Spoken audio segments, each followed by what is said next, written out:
우리의 삶에는 두 가지 종류의 삶이 있다고 합니다. 어떤 삶이 있을까요?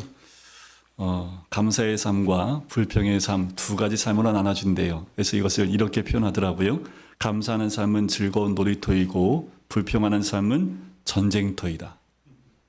여러분들 좀 인정되십니까? 감사하는 삶은 안전운전이지만 불평하는 사람은 음주운전이다. 감사하는 삶은 멀리서도 장점이 보이지만 불평하는 사람은 가까운 데에서도 단점만 보인다. 감사하는 삶은 남을 섬기지만 풍성하게 살고 불평하는 삶은 내 것에 욕심을 부려도 늘 허기진 마음뿐이다. 네, 제 마음 가운데 이 감사와 불평이 교차하는 저에게도 이게 이런 사람들이 내 마음 가운데, 내 삶 가운데 교차하고 있구나라는 생각이 들더라고요. 근데 울타리 안에 똑같이 가둬놔도 하늘과 땅 차이가 있는 곳이 있습니다. 하늘과 땅 차이 같은 그곳. 울타리가 똑같이 갇혀져 있어요. 어디냐면 불평이 넘치는 감옥이 있고요. 그리고 기도와 감사가 넘치는 수도원이 있다고 합니다. 똑같이 갇혀 있는데 한 곳은 불평만 가득하고 한 곳은 기도와 감사가 넘친다라는 거지요. 여러분들 삶은 어떠십니까? 감옥입니까? 수도원입니까? 그것은 우리의 선택에 달려 있지요. 마음이 답답하게 하는 뉴스들이 참 많은 이때입니다. 아름다운 꽃 같은 소식만 편히 보면 좋겠지만 우리 일상은 그렇지 못할 때가 더 많은 것 아닌가라는 생각이 들어요. 설 명절이 다가오고요. 여기저기 신경 쓸 것도 많은데 우리의 힘이 부족할 때마다 우리 마음 가운데 불평이 일어날 때가 많은 것을 보게 됩니다. 그러기에 오늘 더 많은 감사가 필요하다는 생각이 들어요. 감사가 떠오르는 믿음의 시야가 필요하지 않겠습니까? 그래서 이것저것 감사의 제목을 한번 여러분들 머릿속에 떠올려 보시면 어떨까라는 생각이 들어요. 먼저 설 연휴에 여러분들 친족들을 만나고 가족들을 만나기 전에 우리 마음 가운데 감사의 시야를 가지고 가야지 그들과 함께 감사를 나눌 수 있지 않을까. 쉽게 우리가 숨 쉴 수 있는 것도 감사하고요. 내 옆에 누군가 있는 것도 너무 감사하지요. 살아갈 이유가 있고 또 살아갈 소망이 있게 채워지는 것도 감사합니다. 인생의 사계를 거뜬히 견뎌낼 수 있는 것도 참 감사하고 깊은 강 건널 수 있는 것도 감사하지요. 오늘 꿈을 꿀 수 있는 것도 감사하고 또 우리에게 이렇게 예배를 통해서 생명의 문이 활짝 열린 것도 너무도 감사하지요. 우리가 예배 안에서 주 안에서 숨을 쉴 수 있는 것이 더 감사한 것 아닌가라는 생각이 듭니다. 오늘 이 아침에 하나님께서 하나님에 대해 갖는 우리의 태도가 어떠한가라는 거예요. 감사로 찬양하고 기도하고 부르짖을 때 감당할 수 없는 믿음의 시야가 열릴 줄 믿습니다. 여러분들 올 한 해 이 믿음의 시야, 감사의 믿음의 시야가 활짝 열려서 주님께만 영광 되어지는 복된 올 한 해가 되시길 주의 이름으로 간절히 축원드립니다. 우리가 앞서서 이스라엘 백성을 포로 생활에서 구원하시고요. 회복하신 하나님께서 세 가지 당부했던 내용들을 저번 주에 함께 나눴습니다. 첫 번째가 공의를 지키고 의롭게 행동하라라는 거지요. 이스라엘 백성이 공의를 지키지 않았고요. 의롭게 살지 않았어서 심판을 받았으나 회복된 후에는 하나님께서 공의롭게 살고 의롭게 살아야 한다라고 말씀합니다. 두 번째는 안식일을 지키라는 거지요. 하나님께서는 이스라엘 백성이 형식적으로 안식일을 지키는 것마저 부담스럽게 생각하자 70년 동안 아예 안식일을 못 지키는 환경으로 하나님이 그들을 인도하셨지요. 하지만 이제 회복하면 안식일을 지켜야 한다는 겁니다. 안식일을 잘 지키면 하나님을 섬기는 대로가 열립니다. 하나님 중심으로 살고 교회 중심으로 살고 그리고 말씀 중심으로 살면 우리 인생의 대로가 열리는 줄 믿습니다. 안식일을 평범한 날로 생각하지 마십시오. 안식일은 주님의 날입니다. 여러분들 오늘은 특별한 날입니다. 이 날을 여러분들 특별한 날로 내가 여기고 주님 앞에 나아갈 때 우리 모두에게 하나님이 열어주신 대로가 열릴 줄 믿습니다. 세 번째는 비전을 품으라는 거지요. 고난이 없어지는 것도 중요하지만 비전을 갖는 것이 더 중요합니다. 하나님의 꿈, 하나님의 비전을 갖게 된다면 나의 건강, 능력 상관하지 않고요. 그 비전을 향해서 뛰어나갈 수 있는 거지요. 그 비전이 우리를 끌고 가는 겁니다. 여러분들 우리 주 안에서 하나님 주신 우리 각자에게 비전이 무엇이 있는지를 발견하는 복된 시간 되기를 간절히 소원합니다. 이렇게 세 가지를 당부하신 이후에 이사야를 통해서 이스라엘 백성이 타락하게 된 결정적인 이유를 오늘 본문에서 우리에게 알려주고 있습니다. 그것은 이스라엘 지도자들의 타락입니다. 종교, 정치, 사회 각 분야의 지도자가 잘못되면 그 모든 공동체가 망가질 뿐만 아니라 나라가 망가집니다. 이스라엘 백성이 심판을 받게 된 것도 지도자들의 제 역할을 하지 않고 하나님을 떠났기 때문에 그래요. 오늘 1절에 보면 이렇게 나오지요. 들의 모든 짐승들아, 숲 가운데 있는 모든 짐승들아. 이 짐승들로 표현하는 이들은 이방인을 말해요. 이방의 군인들이 이스라엘 백성을 심판하기 위해 달려오고 있는 거예요. 이런 위기 앞에서 조직을 또 공동체를 구원하고 나라를 구할 책임을 지고 있는 자가 파수꾼으로 등장을 합니다.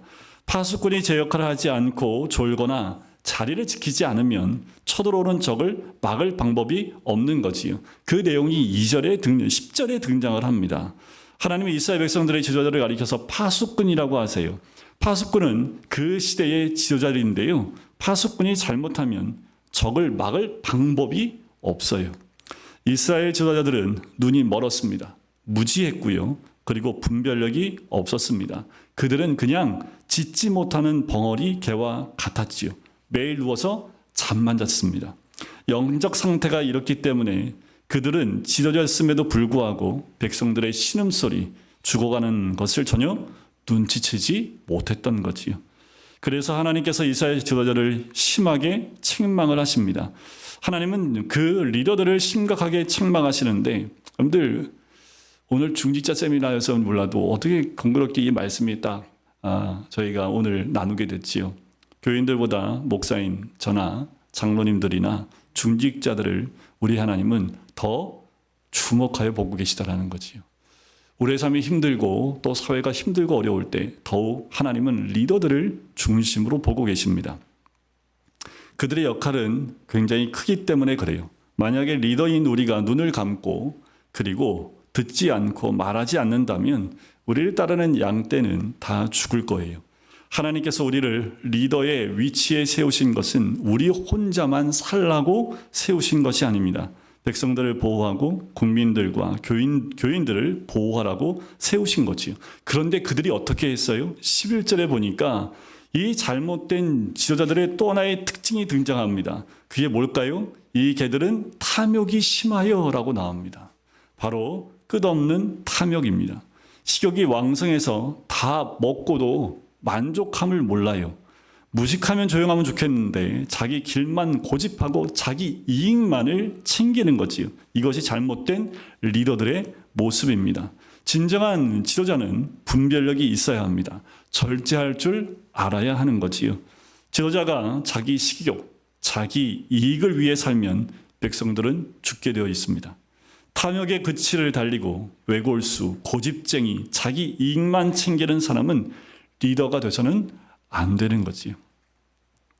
12절에 보면 여기에 한 가지 더 합니다. 탐욕스러운 지도자, 이기적인 지도자, 고집스러운 지도자, 눈이 멀고 짖지 못하는 개와 같은 지도자가 이제는 더 나가서 포도주까지 가지고 나오라고 얘기를 해요. 향락의 파티를 시작하는 거예요. 술을 마시자, 더 마시자, 오늘도 마시고 내일도 더 마시자라고 얘기하는 거지요. 내일도 파티를 할 수 있다고 생각을 하는 거예요. 이스라엘의 리더들은 이렇게 나태함에 빠져 임박한 심판을 제대로 인식하지 못했습니다. 의인은 어디 갔지요? 그럼 이들을 깨울 만한 의인은 다 어디에 갔을까? 그때 당시에 이들을 막을 수 있는 의인은 단 한 명도 없었을까라는 거예요. 57장 1절과 2절에 보면 여러분들 선한 시대에는 의인이 있지만 악한 시대에는 의인이 사라져요. 왜 사라질까? 의인이 악인에게 순교를 당했기 때문에 그래요. 의인이 죽을지라도 마음에 두는 자가 한 명도 없습니다. 소리 없이 의인이 경건한 사람이 사라지는 거예요. 이들은 재앙을 떠나 평안한 안식처로 들어가 주님의 침대에 쉬게 된다고 2절 말씀에 끝부분에 나오지요. 그들은 평안에 들어갔나니 바른 길로 가는 자들은 그들의 침상에서 편히 쉬리라. 그렇기 때문에요.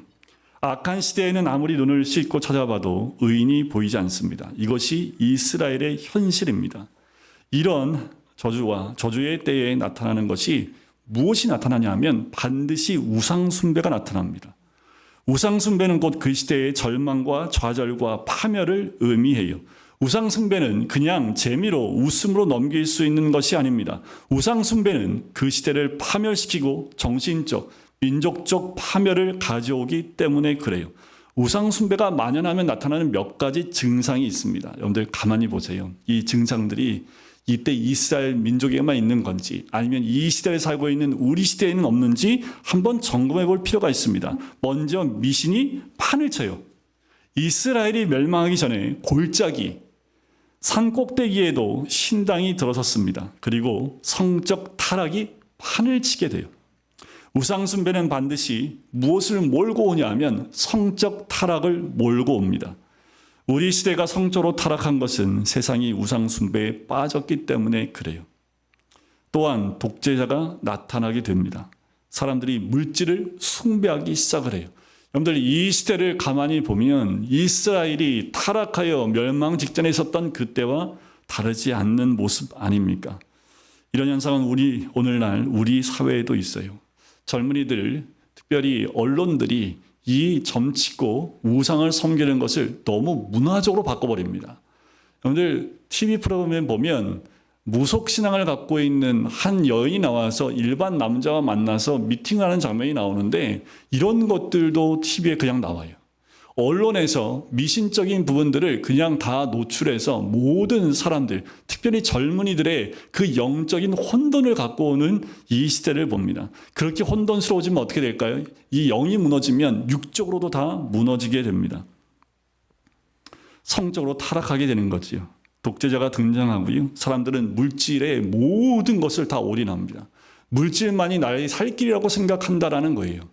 젊은이들이 어느 한순간부터 이렇게 넘어지기 시작을 하면 사회는 다시 회복될 가능성이 없게 됩니다. 우상숭배가 몰려올 때 나타나는 이런 증상들이지요. 우상숭배하는 사회에서는 거짓말쟁이, 종자, 어그러진 자의 자식이 양산되기 시작을 해요. 그 말씀이 3절과 4절에 등장을 하지요. 지성적이고 인격적이고 도덕적인 사유가 되지 않고요. 폭력이 난무하고 양심에 화인 맞은 사람들이 양산이 됩니다. 이사야서에서는 우상 숭배하는 자들을 가리켜서 이렇게 얘기합니다. 무당의 자식, 간음자, 음녀의 자식, 폐역의 자식, 거짓의 후손이라는 단어로 설명을 하고 있어요. 이 말씀을 보니까 우리나라에도 어쩌면 이런 모습을 가지고 있는 사람들이 퍼져가고 있는 것 같아서 안타까워요. 그 다음에 이어지는 말씀이요. 사람들이 우상 숭배하는 5가지 모습을 5절부터 8절까지 우리에게 보여줍니다. 첫 번째 모습은 우상을 숭배하는 자들은 상수리 나무와 우거진 나무 아래에서 정욕을 불태웠습니다.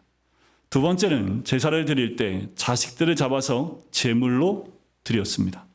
세 번째, 골짜기에서 매끄러운 돌을 골라서 자기 운명의 돌로 삼고 심지어 전제와 예물을 바쳤다라는 거예요. 이거 보니까 우리나라는 산속에 가면 다 이게 세워져 있지요. 매끄러운 돌들을 갖다가 모아서 탑을 쌓고 그 앞에서 절을 하는 분들이 굉장히 많은 것을 보게 됩니다. 근데 이거 보면서 참 재미있는 한 일화가 생각이 나는데 어떤 사람이 산에 올라가다가 너무 배가 아파가지고 이제 산 올라가다 냇가에서 이제 하게 된 거예요. 근데 어떻게 그거를 그래서 숨기려고 돌을 위에다 올려놨대요. 그랬더니 사람들이 가면서 그 위에다 또 돌을 올려오기 시작을 한 거예요. 근데 어느 날 1년 지났더니 돌 무더기가 옆에 막 생겨 3, 40개의 돌 무더기가 올랐대요. 그 사람이 그걸 지나가면서 깨달음을 얻었답니다. 아, 덩으로도 이렇게 탑을 쌓을 수 있구나. 여러분, 세상에 이런 우상들이 난무하게 되면 사람들이 이런 무분별한 일들을 하는데 그것이 무엇인지를 모르고 그냥 전제와 예물을 바치는 것처럼 그렇게 되어져 버린다는 거지요. 네 번째 모습은 높은 산에서 침상을 만들고 제사를 드립니다. 낮은 골짜기에서도 제사를 드리고요. 산 꼭대기에 침대를 만들어 정욕을 불태우며 거기서 제사를 드렸다라고 얘기를 합니다. 다섯 번째는 문과 문설주 뒤에 기념표, 즉 이방 사람의 상징물을 두게 됩니다. 그러므로 하나님을 버리고 음행을 즐겼다라는 거지요. 이것이 이스라엘 백성이 파멸되기 전에 모습으로 등장을 해요. 그런데 이것을 단 두 가지 단어로 정리할 수 있습니다. 하나는 배신이요, 하나는 음행입니다.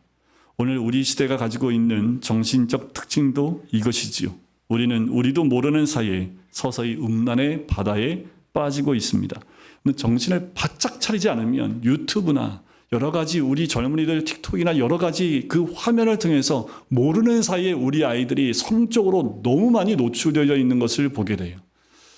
여러분들 한 번 노출되면요, 이게 알고리즘으로 우리 아이들이 아예 그것만 보는 사람처럼 만들어버립니다. 어느 순간인가 그것만 탐닉하게 되어지는 우리 아이들과 청년들을 볼 수밖에 없게 되지요. 근데 정신 차리지 않으면 영적으로 그렇게 금방 무너지는 사회가 되어집니다.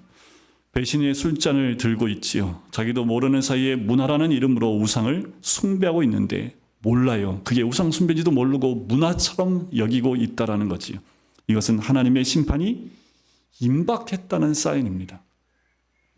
9절과 10절에 보면 우상을 숭배하는 사람들은 또 남달라요. 우상 숭배하는 사람들 얼마나 열정이 있는지 몰라요. 제가 그 증거를 우리 집안에서 늘 발견하기 때문에 그렇게 힘든데도 우상 숭배할 때는 정성을 다하십니다.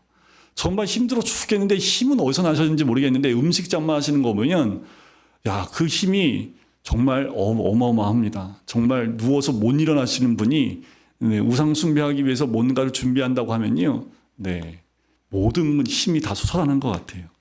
우상 숭배하는 사람들은 열정이 남들보다 뛰어납니다. 특별히 여기 나오는 몰렉은 이방신이지요. 우상 숭배자들이 얼마나 열정적이었던지요, 국내뿐만 아닙니다.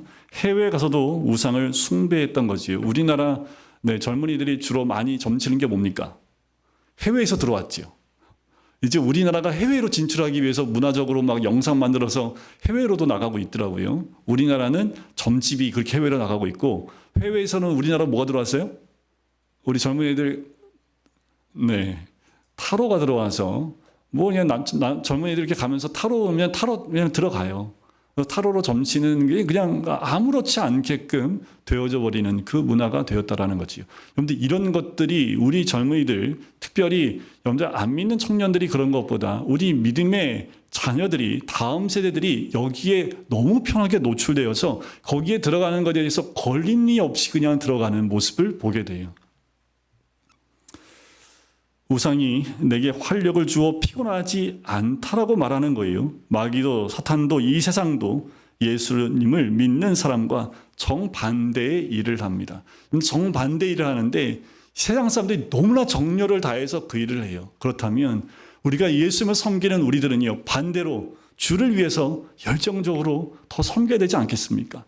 이번 우리 중고등부 아이들 데리고 갔던 그 집회에 갔는데 거기에 섬기는 그 스텝이 한 40-50명이 스텝을 섬기는데 에너지가요, 딱 애들 도착하자마자 두 줄로 한 30-40명이 쫙 서가지고 애들을 반기는데 막 정말 저는 그거 못 지나가겠더라고요. 너무 창피해가지고 저는 이렇게 뒤로 돌아가고 애들은 막 하이파이브 하고 들어가고 저는 같이 있지 못했지만 그 나지 않은 순서와 또 예배 시간에도 보면 노란 조끼를 입은 청년들이요, 이 아이들 사이사이 또 얘네들의 엄마 아빠 삼촌 이모로 돼가지고 애들과 함께 조를 짜서요, 이 아이들과 함께 그 에너지를 불태우는 모습을 보니까 저게 주를 향해서 이게 몸 가운데 나오는 열정들이 저렇게 불태우는 그들의 모습을 보니까 그냥 아이들이, 중고등부 아이들은 원래 따라하지 않지요.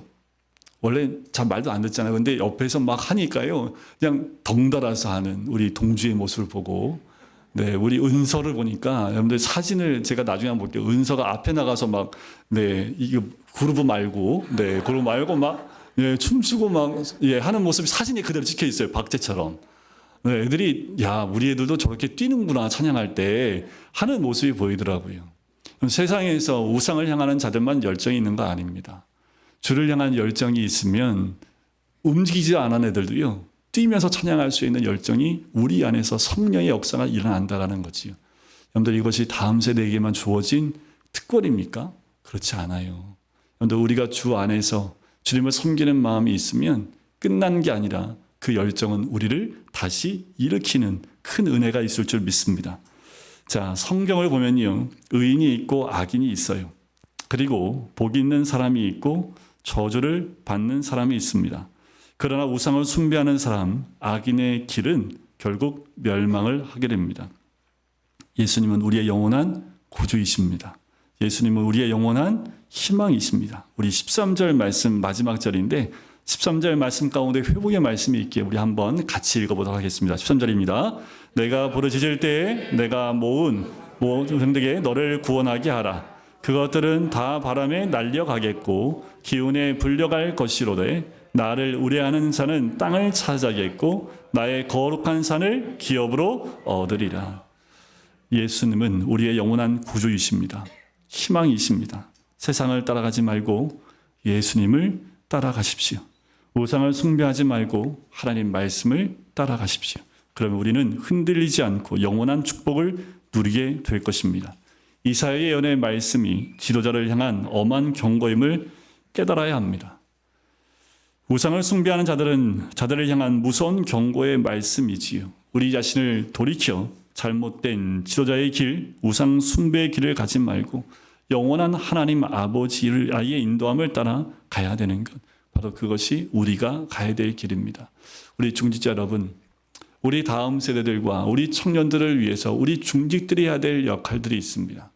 그 역할도 우리가 감당하지 않으면 이 교회 우리 다음 세대들, 우리 청년들이 무엇을 따라가고 주의 나라와 영광 위에 어떻게 가야 될지 우리 중직자들이 깨어나고 또 고민하고 또 기도해야 될 모습이 오늘 우리 가운데 있을 줄 믿습니다.